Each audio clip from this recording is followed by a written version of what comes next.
Hello, everyone. This is Tijen Genco, Master Certified Coach, Board Certified Health and Wellness Coach, and you're tuned into Coaching with Mastery and Elegance with Tijen Genco, and I have my usual journey companion, Sajili Mohan Chawla, with me. Welcome, Sajili. Thank you. Pleasure to be here, Tijen, as always. Yes, I look forward to partnering with you today, and we're gonna dive into the rich symbolic realm of dreams. So, how would you like to get us started on that? Tijen, someone has said that dreams are a way that we talk to ourselves while we are sleeping. And I love that so much. And then I happened to do a little study of it some time ago. And then there are so many examples. For example, we have Jack Nicklaus, the pretty much all time one of the best golfers, who says that he perfected his, what do they call it? He perfected his swing in the dream. We have James Watson with the double helix DNA. Apparently, it came to him in the dream. We have Einstein, who saw two people watching an event, and then he saw the same two people discuss the event, and because they were at different places, the event turned up very different. And from there, he developed the special theory of relativity. We have Mahatma Gandhi, who apparently had a dream about non-violent protests. Mm-hmm. And it grew actually to a point that our country, India, got freed from the British after nearly 200 years. And then we have Richard Feynman, who trained himself to be able to observe his dreams. And then so many discoveries followed. So there is a whole gamut there of belief and disbelief. So maybe I thought accessing the wisdom of dreams through coaching would probably bring in a relevant context for our listeners as well. Certainly, yes. And I love that. And I didn't actually research who was doing dream coaching when I got in it. I defined my own way because I thought that as a person grow up in Turkey, I was very familiar with my grandmother doing dream analyses for other people. And it's the Turkish culture. There is this coffee cup reading and other things. We're not that far from Oracle of Delphi, and right there is this sort of going into the realms of symbology, and then really dreaming before the army is moving ahead and all that. Kings discussed the future of their endeavors with the dreamers and all that, the dreaming for other people was rich in the culture. So what I found that although this is practiced for the Jungian analysts and all that in their therapeutic exchanges and support for others, I like the coaching approach myself because I thought that the people needed to analyze their own symbology, not to be analyzed by somebody else's symbology. Because the same thing, for example, I can look at this beautiful shell, I have my own inner emotional connection. The symbology is about the beach and mermaids and dolphins, and that's what's going to tell me. But maybe you look at this and you will have a different idea. So it is a different linguistic etymology in a way, in the language of symbols. So cannot necessarily be interpreted by someone else besides the human being. So that's why I decided to bring that into coaching. And so we can dive into the meaning that I presented, maybe in that, how the dream coaching works and so on. Beautiful topic. Thank you. And just to complete the loop, I think my association with the shell, my mother has grown a little plant in it. And each time she looks at it, it brings a smile to her face.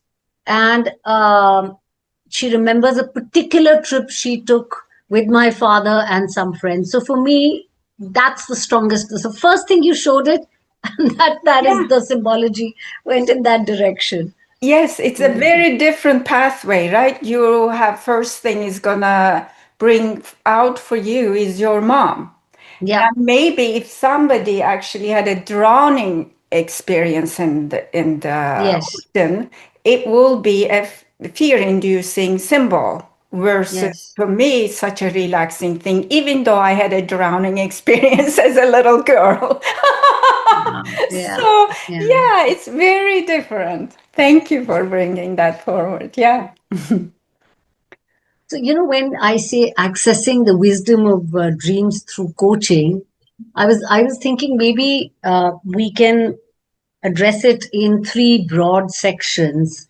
First is dreams per se, and then wisdom, the wisdom of dreams, and then weaving in coaching. Of course, we can see how it flows Sounds good. because, yeah, because I just felt that there is a lot of conversation, consciously or otherwise, that many of us have about dreams. Mhm. And I'd love to hear uh, what is your way of telling us what are dreams really? Yeah, so is I share that I have prior experiences in my professional career, right? I was first an design engineer, electronics engineer, designing robots and writing software on it. So I'm not unfamiliar from technology and how the computer sciences, computer works. And then there is that I'm also as a Lean Six Sigma expert. I would look at how things are organized and categorized and stored and unstored. So I will give that perspective from that. And besides all that technology, studied Eastern sciences, and I talked about my rich background growing up with symbols and all that. And I also studied dreams, and I'm a avid dream journeyer. So I will give the definition from those multiple perspectives.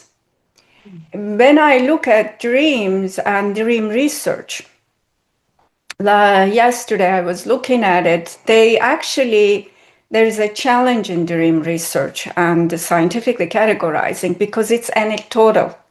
People dream and then they report. It's not necessarily observed in a way that usually scientific clinical studies are observed, right? Sure, sure.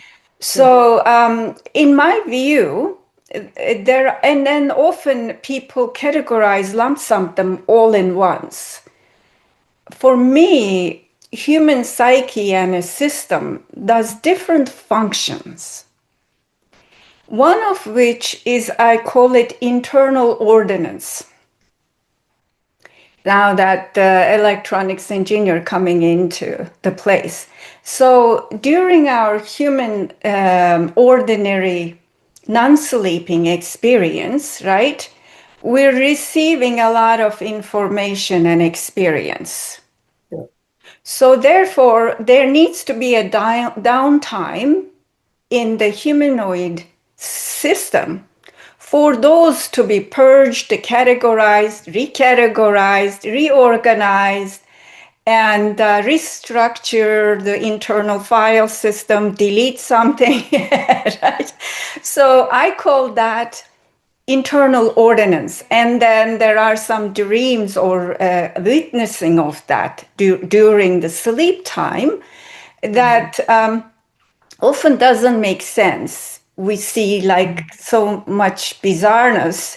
And that's probably the system doing its own purging and recategorizing. So that's one thing which I call it internal ordinance. Mm. And then the second thing I see in that state, which is, I call it subconscious and superconscious communication. To me, if we look at the consciousness, right, the one that has having the human experience is the deepest end of the spectrum.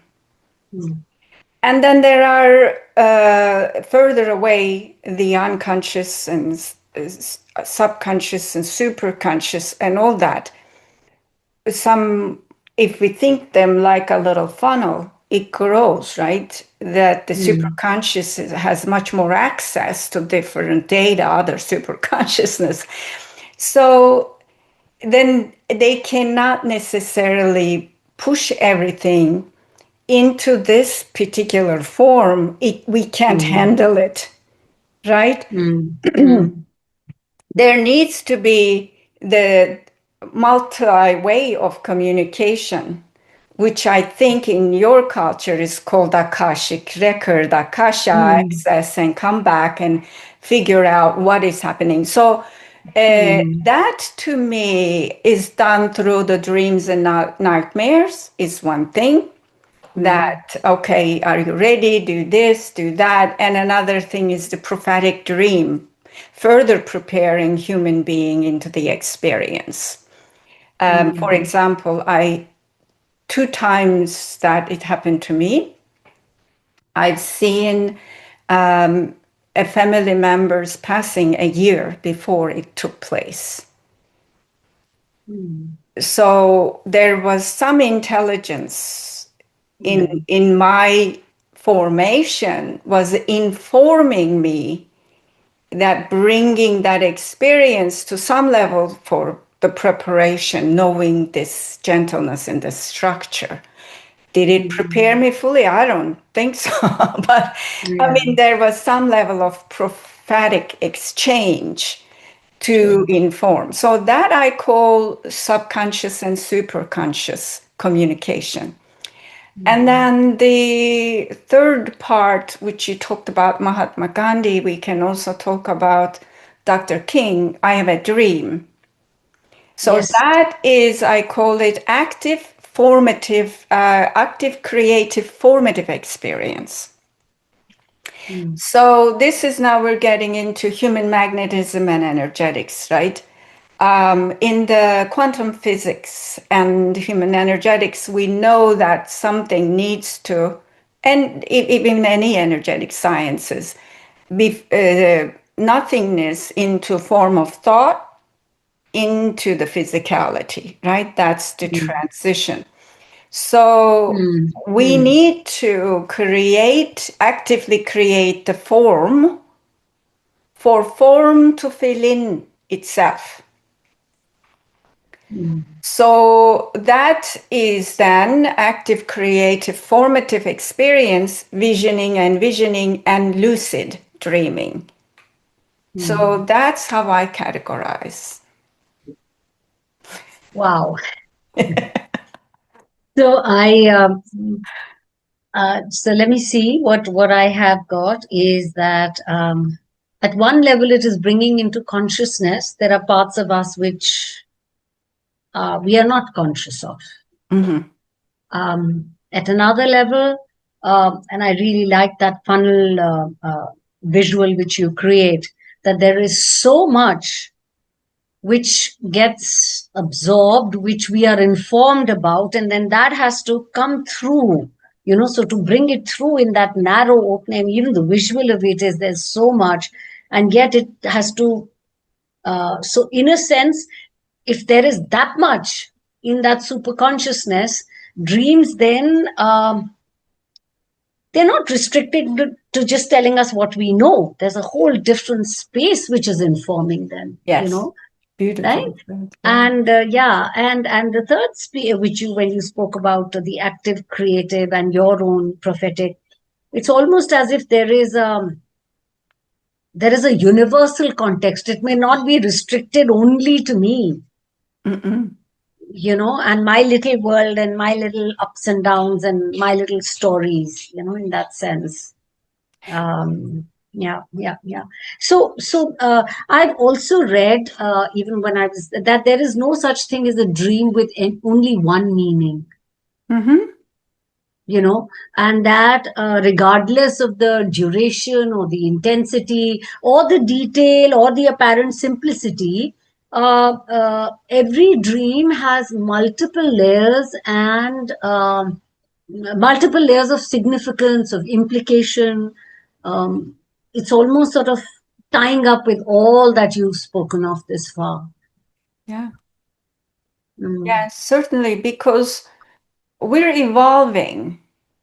Even if this means something to us right now, it could evolve in a different thing as we evolve sure. in our human experience. Also, Mm, um, this is also, although it's considered inanimate object, but it has its own energetic form sure. that many other people dreaming about the shell. And right, so there is, when we get into the symbology universe, then the connections are not as solid. It's not one thing next, but there are many Yeah. possibilities, probabilities. So then we are skywalking Mm. in a universal spaciousness. Yeah. Yeah, yeah, yeah. Yeah, so it's non-linear, and really, I mean, I recollect in a particular workshop many years ago, anything inanimate, if you start breaking it down, it comes down to the elements from the earth, because there's no other way that anything can get created. So this whole understanding of inanimate takes a different meaning when you look at it from the energy perspective or from that Yes. perspective. Yes. Yes. So, two more questions about dreams per se, which is that I have heard people say that, look, if we were supposed to remember dreams, we would remember them. The fact that I forget means it wasn't probably important. And yet, there are so many people and very established people. I gave you the example of Richard Feynman, who trained himself to Mhm. be able to observe his dreams. So, how can one, instead of just writing it off, how can one even facilitate someone to become more aware of their dreams? Yeah, thank you for that. It's actually multifaceted answer. That to me, when we are in the communication uh, within the other, I'm going to call it like the ordinary experience, which is when we are not dreaming or sleeping, Mm-hmm. versus the other parts, is like communicating with different portals of intelligence, right? And so obviously, some people may be organically more gifted in that. And some people are culturally pay more attention to that. But also, I've been writing my dreams since 1998. Incredible. And I converted all of them into a Word document. And now it's so hard to open and close and all that. But the thing is, and there was a big time frame which still not fully returned to my dream recalling ability, that I had multi years of tragic experiences that impacted my ability to recall my dreams. So as I went in to new workshops to rekindling my abilities, I started taking again journeying with others and all that. And the instructor said that certain experiences makes us feel we lost our dreams. Mm. So in this level of consciousness, when some tragedies makes us feel we lost our dreams, that also impacts emotionally and Yes. psychologically our connection to that portal. Mm. We almost, in a way, close down an active, creative, formative experience portal. And Mm. maybe even close down a subconscious, superconscious portal when things are too much, yeah, for Mm. us to handle. How many times can you see somebody's transitioning and still wanting to see that? So there is that level of shutting down the communication experience as well Mm. in that. So how does that resonate the, with you? I think it's truly survival that we protect ourselves even at the subconscious level, in a sense, when the shutdown happens. So I think it sits in that sense. And even as I was listening to you, I got reminded that when I was doing this as a part of my master's, when I took up this dream and dream analysis, I was very flustered about how am I going to remember, because it was all about our dreams which we had to process. And so I started keeping a paper and pen near my pillow. And in my sleep, I would scribble something. And a couple of times I picked up the phone. I remember I picked up the phone and I don't know, deep sleep, there's something which I rattled off. And it's quite incredible that it's like how in a gym they tell us mind to muscle connection, Mm-hmm. when we intend for something. So when we do intend, and to when we want to, let me use another word, when we want to remember our dreams, I think our body also starts supporting us. Uh, Absolutely. you know, uh, Absolutely. and whether it was through those recorded messages or just certain visuals or whatever I scribbled, one pieces together, and it is quite fascinating.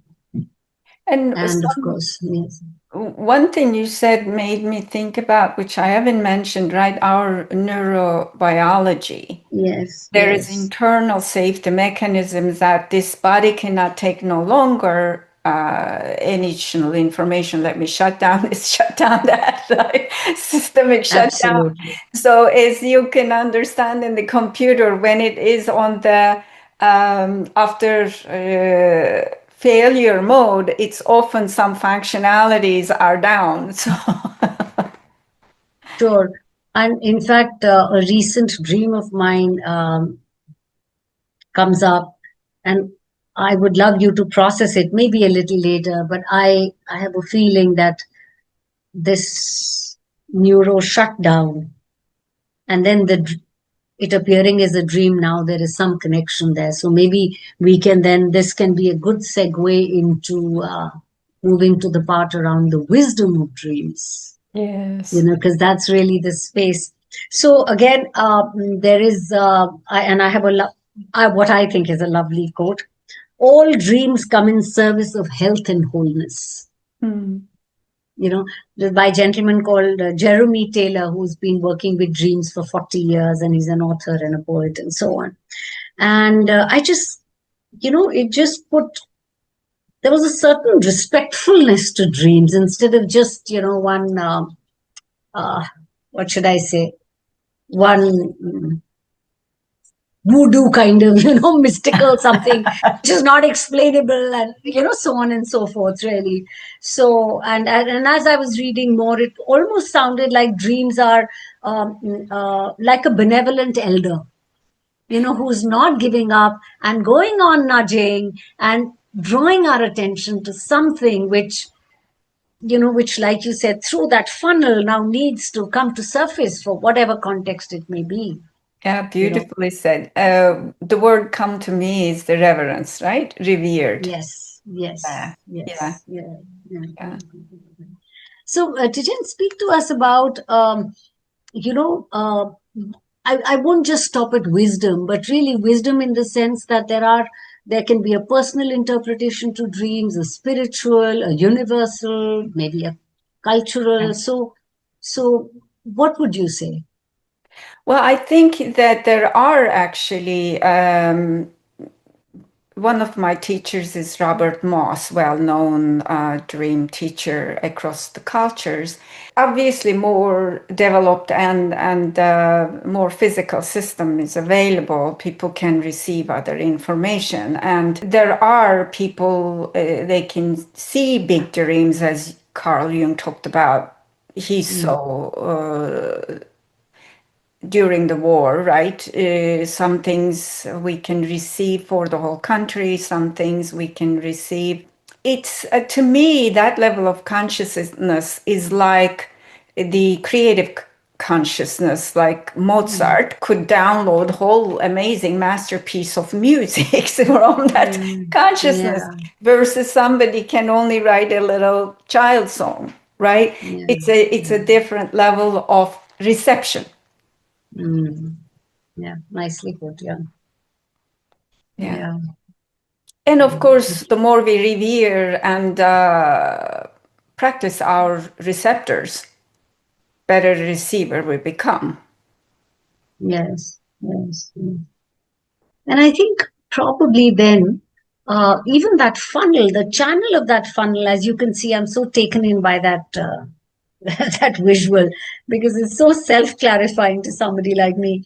So even that sort of opens up a little bit, Yes. because when I start believing that there is information which is coming in different forms, not just what my senses can tangibly feel and hold and so on, then to your point about receptivity, you see, then the ground is so much more fertile for all kinds of seeds to grow. It's just like us when we first traveling, maybe we get out of our home to our street, and then the next thing we go out of our town, and Mm, so it sure. becomes also our ability to journey into different realms. Obviously, when I'm speaking about these things, I'm not necessarily talking about anything induced by substances. That's not in my practice. That's not Sure, something that sure, I sure. support. I'm talking about natural reception and the capability development. Yes, yes, yes. Absolutely. Absolutely. So, what would you say about synchronicity in dreams? Yes, so in sync, right? With Mm, Chronos. Chronos is the tick tack time. So then what are we doing? We go back into the active, creative, formative experiences. When we want to envision, when we are envisioning something, there is then, it changes our magnetic field in the energetic realms to attract that naturally. mm, How the roses attract pollinators, we do the same thing as a human being, natural attraction.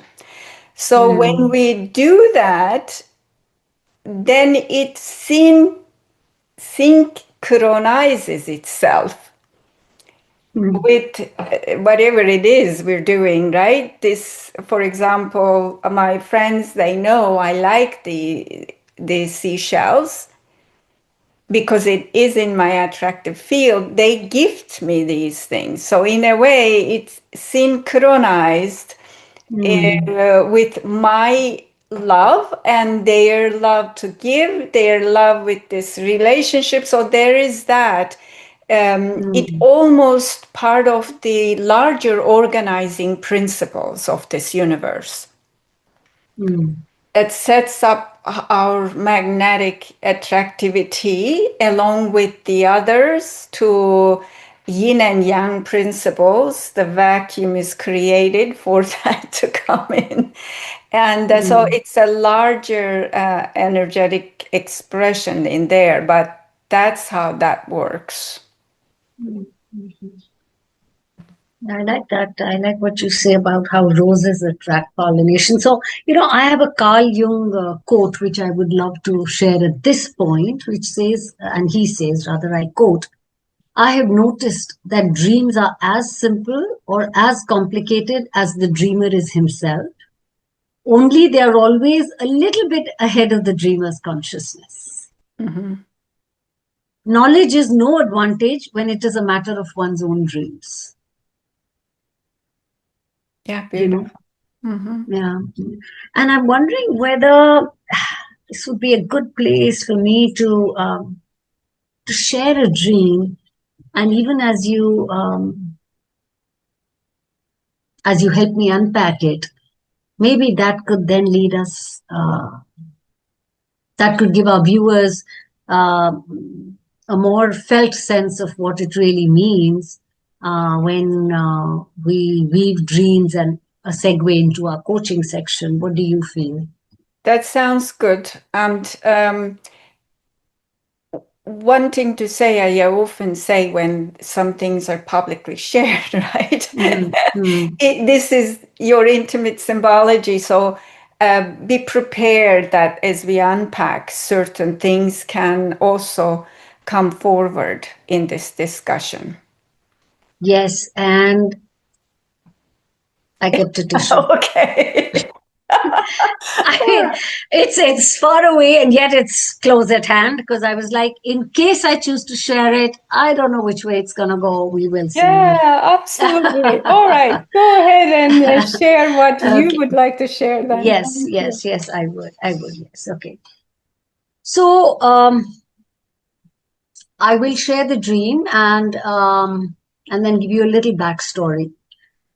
So mom and I live with my mother now, and she's aging. Here we are. 3 years we've been living together, and I have a dream that mom comes to me, and she's as old as she is. She's got white hair. I look like this, so it's really in the now. And she gives me a small Dalmatian, just a little bigger than my palm, and I'm so excited, and I say, "We will call him Woof." And then there is a sense that there are two other dogs apparently in our home. And one of them tries to get a little aggressive with the baby, the new pup. And I very casually, with complete familiarity, zero fear, I put my hand in his mouth and I just push him away. I say, "Na, na, na, na, come on, come on." And there is another dog we already have who's somewhere in the background. This is my dream. Okay. Okay. All right. And why I feel that the backstory is important is because when I got married in 1989, my husband and I, and we lived with our in-laws all together, and they had two dogs. One dog, Pixie, I was very fond of, and that Pixie was there when I just put my hand in the mouth and said, "No, no, no, go away." And the other dog who was in the background was the dog I wasn't very fond of because there was just too much drool, right? So, and also in I think 2009 or 10, my husband had got us a Dalmatian who was as big, just a little bigger than my palm. And of course, became my little baby. And then, sadly, in 2000, I think 9 or 10, he got this. And then, sadly, in 2015, I divorced. And Woof, and yeah, my husband had given the name Woof to our little Dalmatian, and Woof stayed with my husband, ex-husband, whichever way. And then, even more sad, um, in 2022, my ex-husband passed away. Um, I was heartbroken, and I still mourn his loss. And I keep wishing that I'd been a better friend to him. Mm. Um, so that's the backstory. Okay. Thank you. So, Sajili, there are two ways we can explore this. One is a little bit more symbolic and intellectual, and another one is completely skywalking. So, in one way, I will ask you information about those symbols. In another way, we will journey into the dream scene, and you have a dialogue with my support, the symbols that you actually saw in the dream. What feels more attractive to you?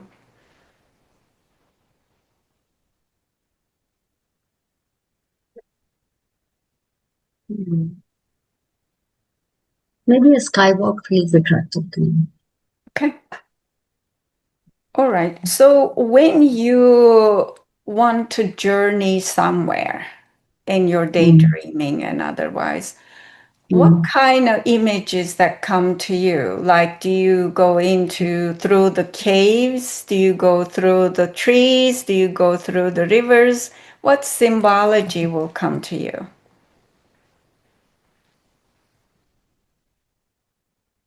I think I will be on the road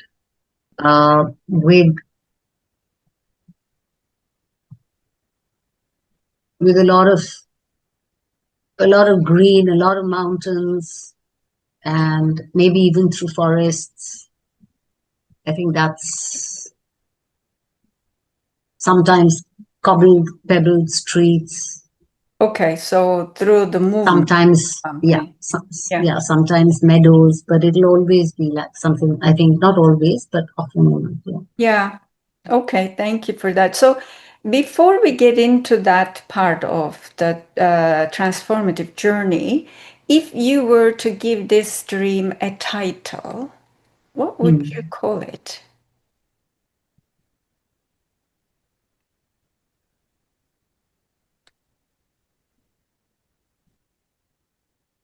Mm. Loss. Us. Mm. That makes it even more difficult. Mhm. Mm. Mm. Embracing all those emotions and what the emotions animated, what the dream animated in you, if you were to give this a punchline Mm. besides the title, what would that Mm. be?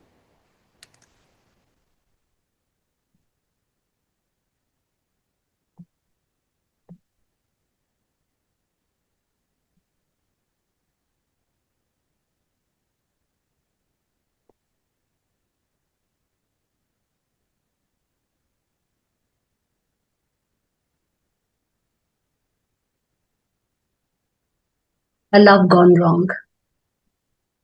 A love gone wrong. Okay.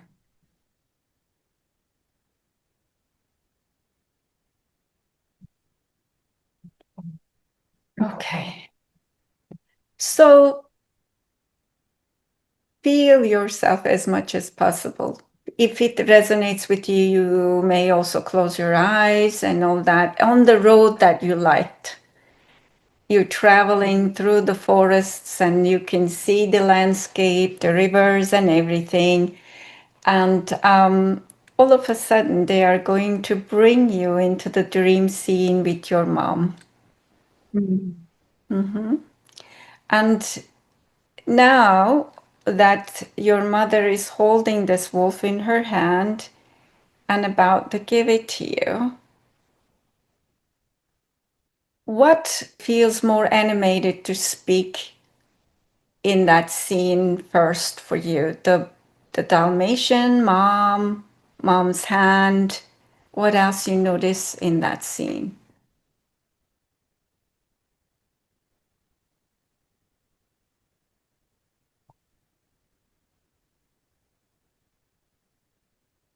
I think I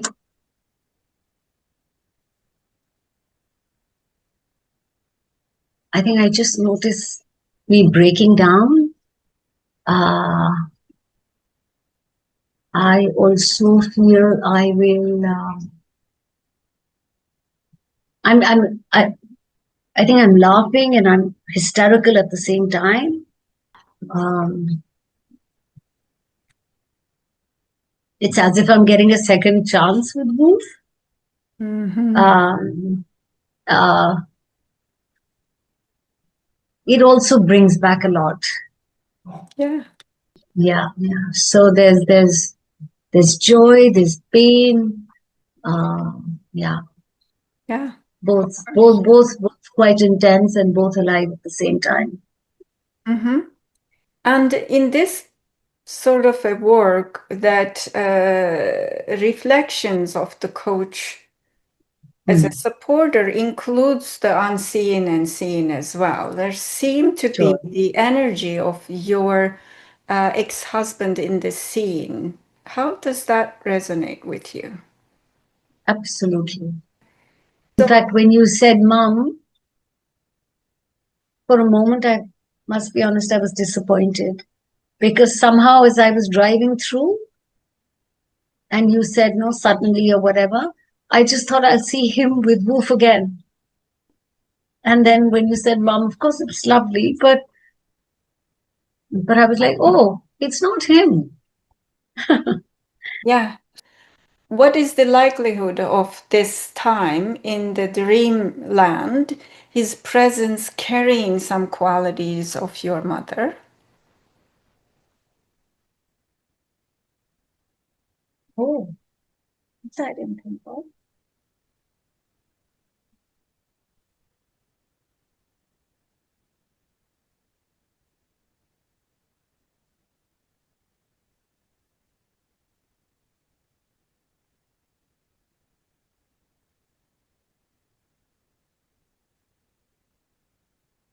Hmm. Um, well, heavy. They're very different people, very, very different people. Um, but the common thread that I can find is not as a quality really, but that in their own way, they both love me very dearly. Hmm. Yeah, very, very dearly. I'm very dear to both of them. So the love is the Hmm. symbology here and the flow. And Um, also, you expressed earlier your love for this tiny Dalmatian. mm, Mhm. So, if you were to think about your mom's love, your ex's love, and Dalmatian, what produces that in you?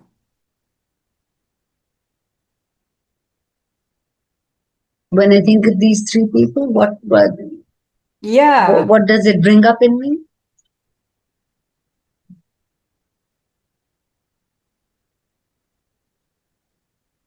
Their presence is home. Mhm. Mhm. So, you gave this subconscious, superconscious communication name of loss and love gone wrong. And now you are at a place of importance of the presence. what, if anything, that becomes clearer?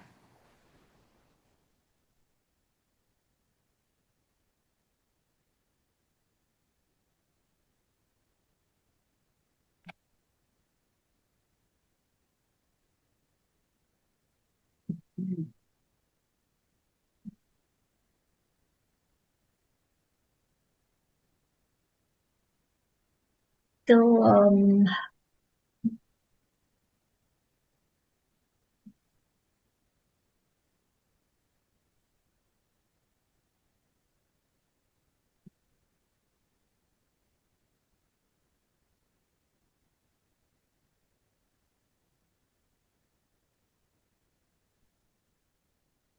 I'm not sure if anything becomes clearer, but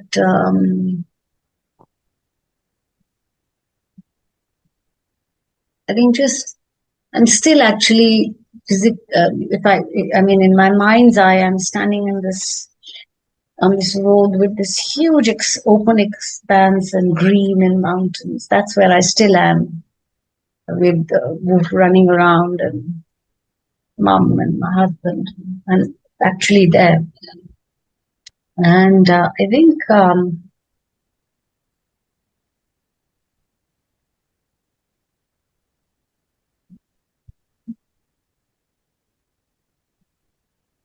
think there's something about this is not easy. There's something about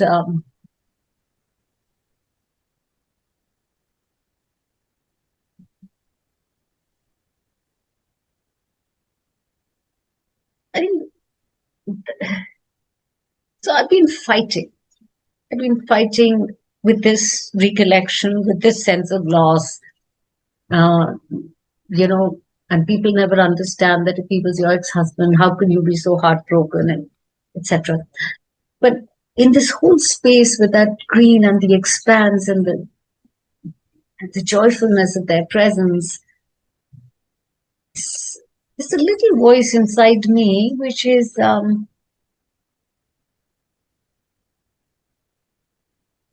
me put it another way. I think where you've taken me, it's as if I'm being shown this thing as an offering like this.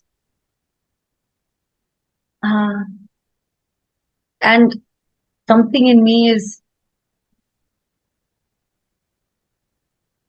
is a little bit more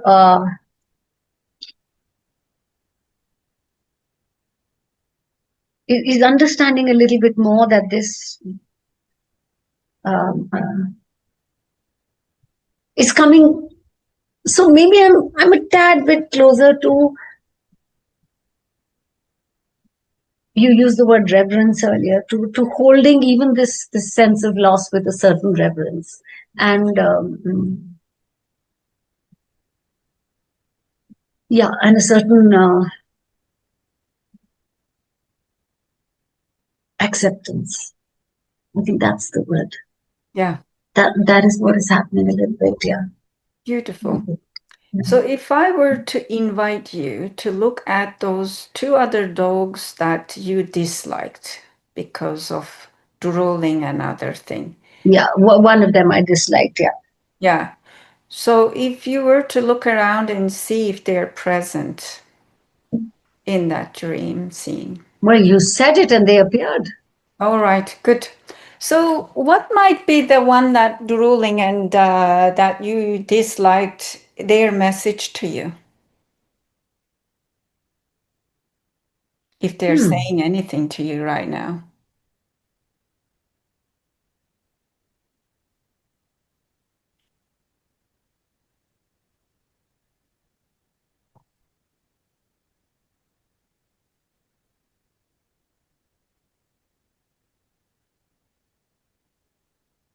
So they're all playing, as I see it. And they're, in a sense, looking at me and saying, "What are you crying about? We're having such a good time." Uh-huh. Yeah. So, it seems to me, listening to you, that there were some aspects of this love exchange you found it drooling and unpleasant. And in order to receive this puppy, those things had to be away. But in this moment, there is an embracing of all that into this loss and the love story. What do you make of that?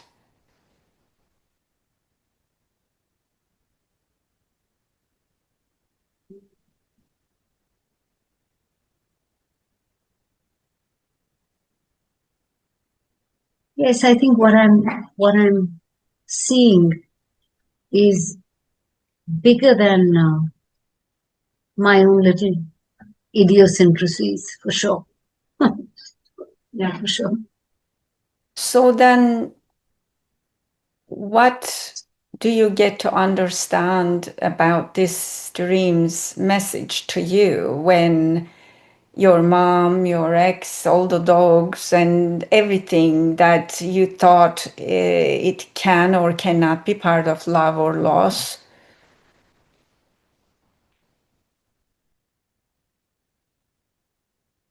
You know,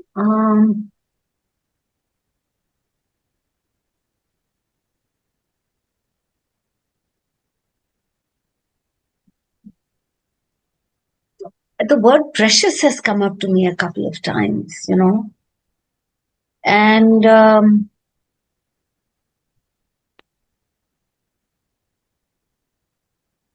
I think the message is really about the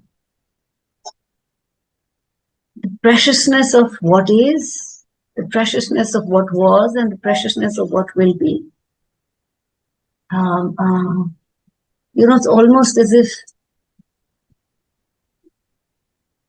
everything that happens is precious and it needs to be, um,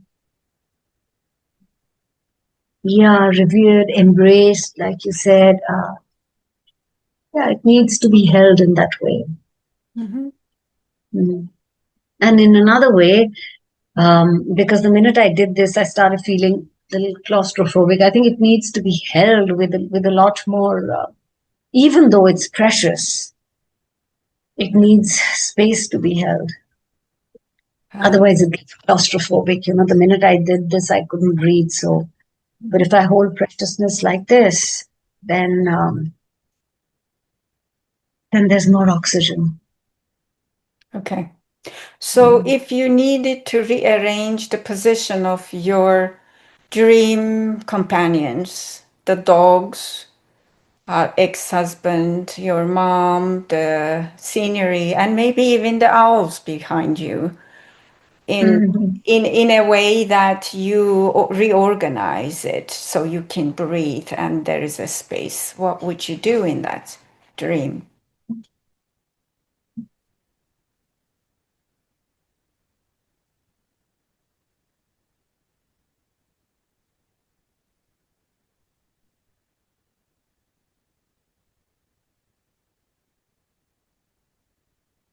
So I get reminded that when I was still married, I used to travel a lot for work. And I had told my husband that if you come to see me off at the airport, it was not possible the amount I traveled, but still, I'm okay because I'm going and I have work and I have etc. etc. But the one odd time that he had to travel, I just could not take it. So I had told him, I can't see you go away. I go away and I come back. That's okay with me. I'd forgotten about this. I just got reminded. So I think the only thing I would do is to let them keep playing wherever they are. And if I need to travel on, I'll carry on that road, knowing that I can come back to that meadow and find them there. Mm, okay.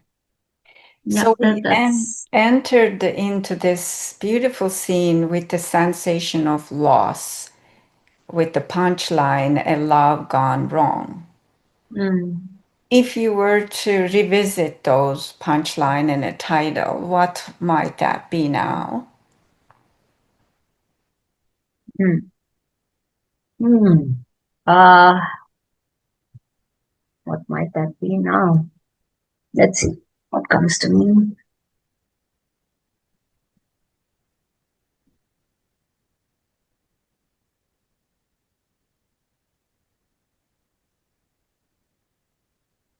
Hmm.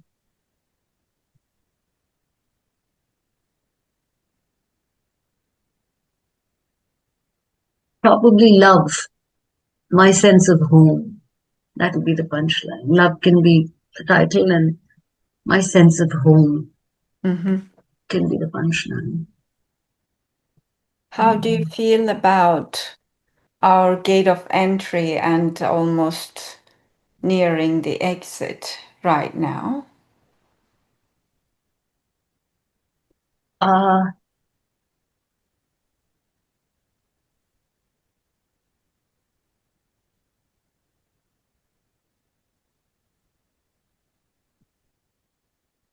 I think hmm, it's it's a more tender way of holding everything and everyone and what has happened. It's definitely a more tender way of holding it, Mhm. and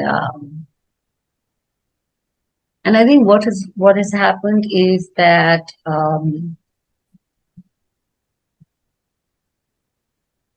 which is probably the beautiful thing that it's not that I won't revisit it again or the pain has disappeared magically, but uh, it's almost as if I can drive away and come right back to that sense of home and joy. Mhm. It's yeah. Yeah. So I think the holding of it and it's yeah. Okay.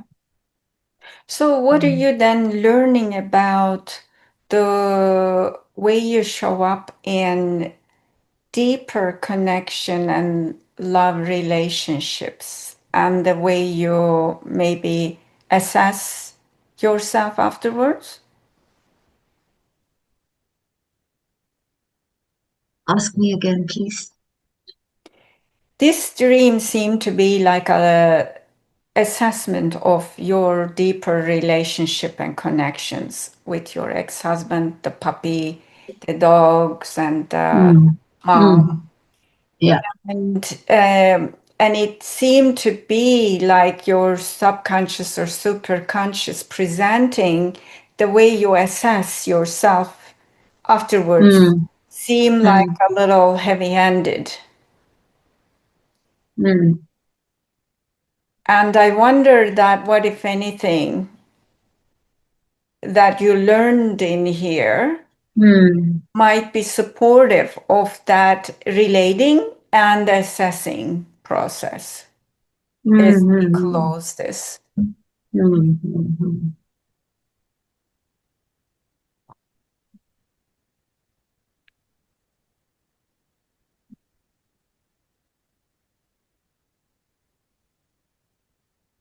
Mm. I think what it could be telling me in a larger context, and you're right about this heavy-handedness towards my own assessment of myself. Uh, and I also think that this is something which has been lingering and it's probably getting language now, which is about,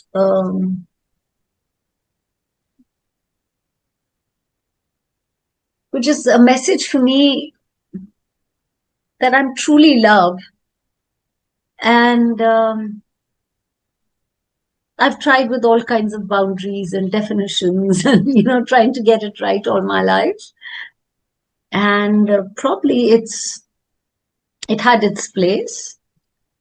And how about I try just being loved? Mhm.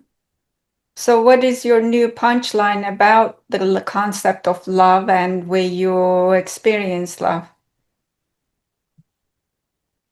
Mm.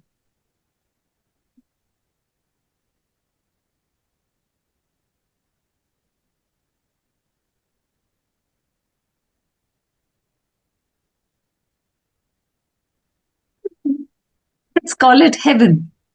Don't Heaven. ask me where that came from, but really, I was thinking. I said, no. So that means it's just about lots of space to myself and to everyone. That's really what it is. When I remove all the boundaries, that's what happens. It doesn't mean I have to agree, but it's just about that space and allowance to myself and to everyone. And then the minute I thought of space, suddenly it became the blue sky, because what do we know which is larger than the sky? Yeah. Yeah. And then so let's call it heaven, Yeah. I guess. Beautiful. So it's more inclusive love. Yeah, The yeah, drooling, the drooler, the barker, and the everything, right? Allow going wrong from that exclusive experience of love into heaven, and all right, you come too. yeah, yeah, yeah, yeah, yeah, Yeah. yeah. That Beautiful is true. journey. How complete are you feeling right now? I'm feeling,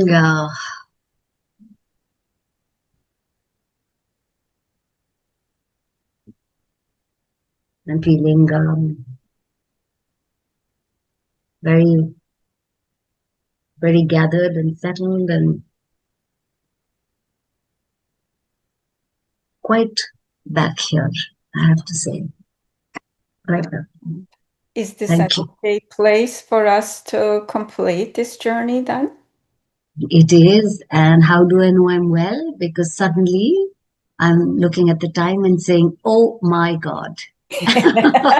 So I know I'm back. Synchronicity. That is correct. That is correct. Oh, well, Wonderful. welcome Beautiful. home. Yes. Thank you. Thank you so much. Thank you so much. Yeah. So I think, of course, thank you, Tijen. That's been quite a journey. Pleasure. Yeah. Thank you for taking us into your journey of love, right? And Yeah. inclusivity.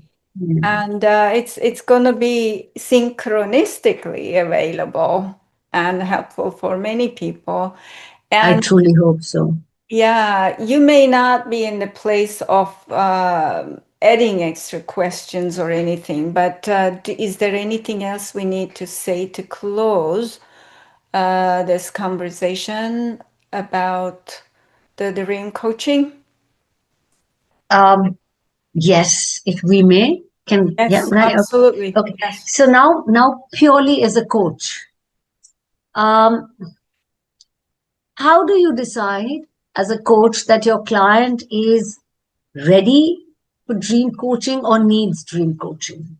Well, they could bring often in their narrative that dream, Mm-hmm, or mm-hmm. also when there is what coach can recommend, if, for example, a lot of the people I find, my personality, I'm a visionary, but I find a lot of people struggle with that, with the analytical mindset.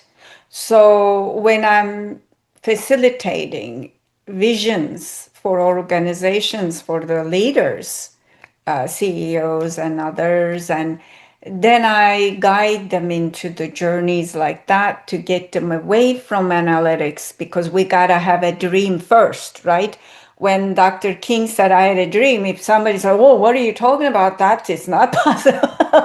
Yeah, You got yeah. a dream to start the forming, and the stronger the formation is, possibility of getting there. So that could be one way to get people out of there. Or for you, right, something potent emotionally, it will be Hmm, hard. And this is why I develop different methodologies to get in there analytically, to feel the potency of the emotions, and it is not sure. the right language. So gentler way of processing these things without getting your heart out, right? Crying your eyes out. And Yeah. so, easier way to do that. So, it depends on the situation. It could be something deeply emotional, it could be the person is just experiencing a lot of symbology. I find that neurodiverse people benefit from this sort of experience a lot, ADD, ADHD, and all that, because when you have an intellectual dialogue with them, they go into different hallways of the mind. But when it is symbology, they seem to be, nervous system is more suited. So it depends on the situation, and it both can come forward. So a couple of things come up. I think a coach clarifying that this is not preventing a disease or curing a disease, and this is not therapy. Uh, it's some clarity. So I also think probably then the coach needs to be grounded in this to take it forward with the skill that Yes, So and yeah, the coach also needs to have a level of fluency in symbology and a yeah, developed yeah. vessel in receiving intuitive messages, right? Because in my reflection, I was asking you if you have seen your ex-husband. I was seeing him behind you in the magnetic receiving intuitive hit. So, and the coach can also present these in the form of a reflection with spaciousness, the client to So, receive or decline or whatever. So it all mm, depends on a partnership in a deeper level. mm, mm, mm. And you spoke about the CEOs and all, and I was actually thinking that when I mean every organization worth its salt has a vision statement. And really, to all the skeptics out there, if a company can have a vision, which is what the company is desiring to achieve, right? A person like you said, Martin Luther King can have a dream, Yes. you know, and anything I guess which we are deeply passionate about will show up, whether it's in this apparent waking state or in the dream state, really, Yeah. but just one last thing, which is that you spoke about a level of fluency and a receiving. Are there any programs which you run, which maybe an interested coach could start, you know, developing themselves in this direction? Yeah, thank you. Last year I did. I had actually uh, 5 weeks of taking people into the dream healing journeys themselves to experience first that level of fluency and then develop that. Right now, I don't have a particular training program. People can really write to me through the gencocoaching.com contact form to be waitlisted. Once there are enough participants, then I can actually place a more comprehensive training around that. But they certainly can experience dream coaching that is available for Sure. everybody as a service that I offer, so they can book that. So it's both available to be presented or currently available. Yes, and I am sure the journey that you have taken me through uh, will be uh, will be inviting enough, if I can use that word, Yeah, for many people to at least avail of your fluency with this. But this has yeah. been just wonderful, Tijen. Thank you so Thank much. you. Yes, my pleasure. And usually those dream coaching sessions a little bit more involved within the time frame and the Of course. regarding your personal space. I wanted to structure in a slightly different way. But thank you so much, Sajili, for taking us onto a beautiful, informative dream journey. Thank you, Tijen, for holding that space and for um, it being such a beautiful. I mean, let's call it heaven. what am I Yes. talking about here? Yes, like a Right. love gone wrong into Yes. recognizing we are all in heaven, no matter what it Yes, is. That's a yes, yes. beautiful message that has been waiting in your mail stop to be delivered to you, and I'm happy to be the midwife of that today. Thank you. Thank you. Well, everybody, if you missed in the beginning, this is Tijen Genco. You've been tuned in to Coaching with Mastery and Elegance with Tijen Genco. We talked about dreams, dream coaching, and we will present the information about those services into the show notes. Until we meet again, take good care and happy dreaming, everybody. Thank you.